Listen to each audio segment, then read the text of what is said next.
Hello, hello. I hope y'all are doing awesome today. Happy Thursday. Welcome to Braided Live. So, today I'm going to talk with you all about ways to maintain healthy friendships in a busy world.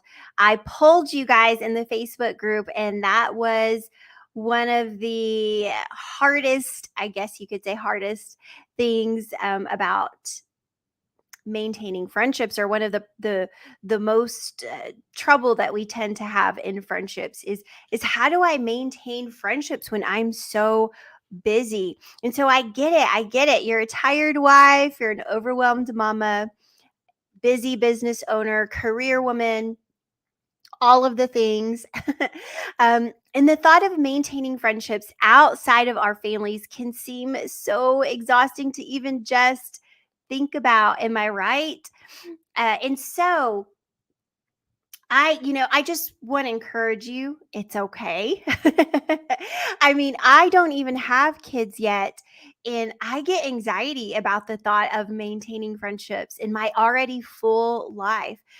But if 2020 taught me anything or helped me to realize anything, it was how much I took for granted the freedom and the ability to go out and have a simple cup of coffee with a friend if I wanted to.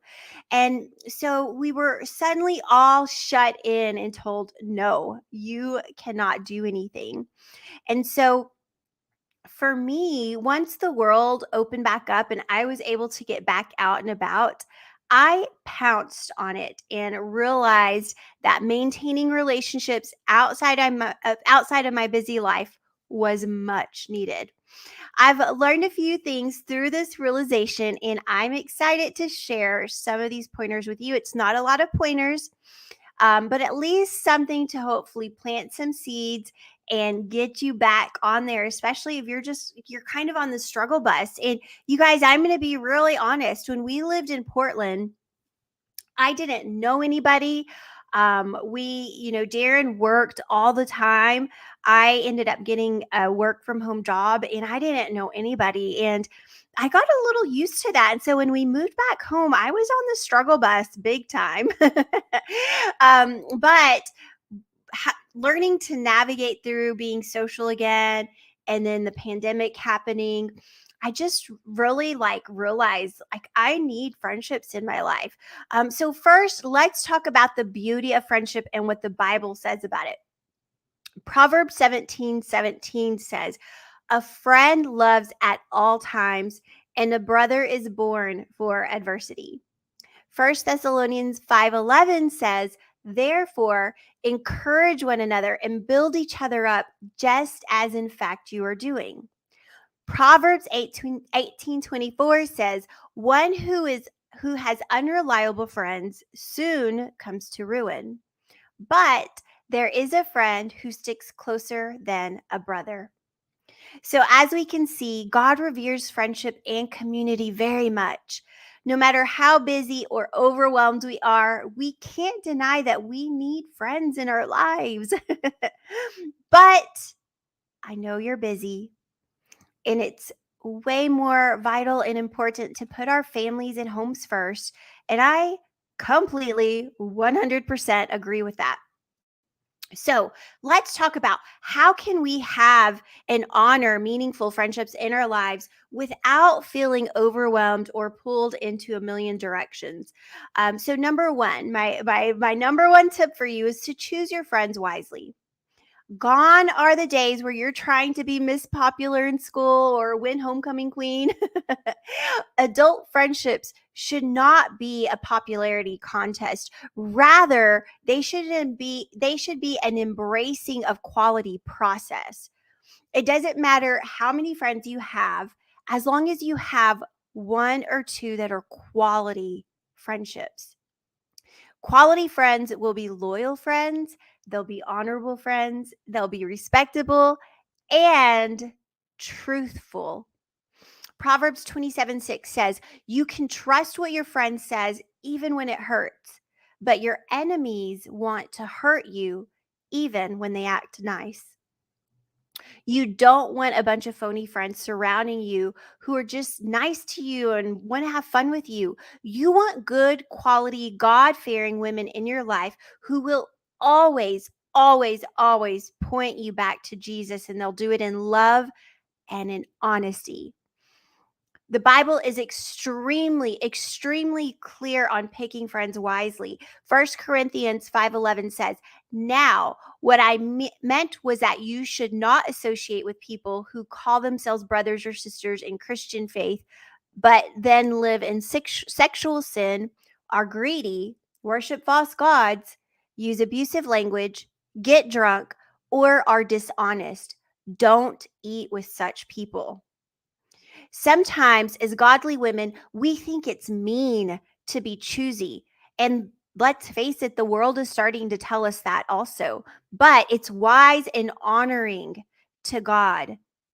And as a matter of fact, He advises us to be choosy and wise within our friendships. I mean, He even goes as far as to say, don't eat with such people. When now, first of all, I want to kind of make sure I note in here, this isn't saying you never talk to people outside that close circle of friends. That's not what this is about at all. You simply just keep your close circle of tight knit friends, and that's okay to do. And that's what we're talking about. Nobody's saying go out and be mean or ugly, or you can't sit with us type of people. No, it's just simply stating the facts and the truth that we are to be choosy about the friends we surround ourselves. And when you choose your friends wisely, what happens, especially in our adult worlds, is you will find that your circle begins to grow smaller and smaller, and you're not feeling spread so thin, and you're not feeling the pressure to spend all of this time with all of these different people. You just and then you don't end up giving up spending quality time with friends altogether because there's so many of them. No, what happens is you start to realize that you do have the time to maintain deep quality friendships because your circle is small. And so that is one of the important reasons of making sure you're wise with who your close friends are. And there's an action step with this. Pray about it. Pray about the friends that God wants in your life and truly seek Him about what connections are happening in your life. Ask Him, what friends do I need to bring a little bit closer into my life? And maybe who do I need to sit at the back banquet table?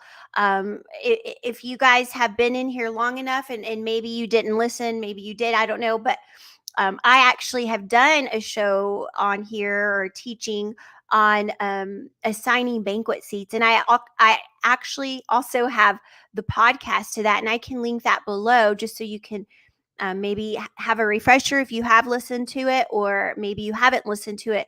And it explains what I'm talking about when I say maybe it's, you need to pray to see who does God want me to bring a little bit closer in, and who does God need me to sit at a different banquet table for a season. And so pray about it, seek God, and just know that He's not going to steer you wrong. Number two, I want to encourage you to be intentional with how you plan out time with your friends, the friends that God has led you to be a little bit closer with. If you have to schedule out 2 weeks or even a month out in advance, that's okay. Chances are the friends that the Lord has asked you to bring in a little bit closer, and the ones that you're going to be having closer in your life, chances are they get it. And that's why uh, they're going to continue to be, in your life, because they get it. They're probably the friends who understand the season of life that you're in, because they're either one, also in that season of life, or two, because they just get it. Maybe they're not married, maybe they don't have kids, but they understand the value and they honor and respect that part of your life. And so they just get it.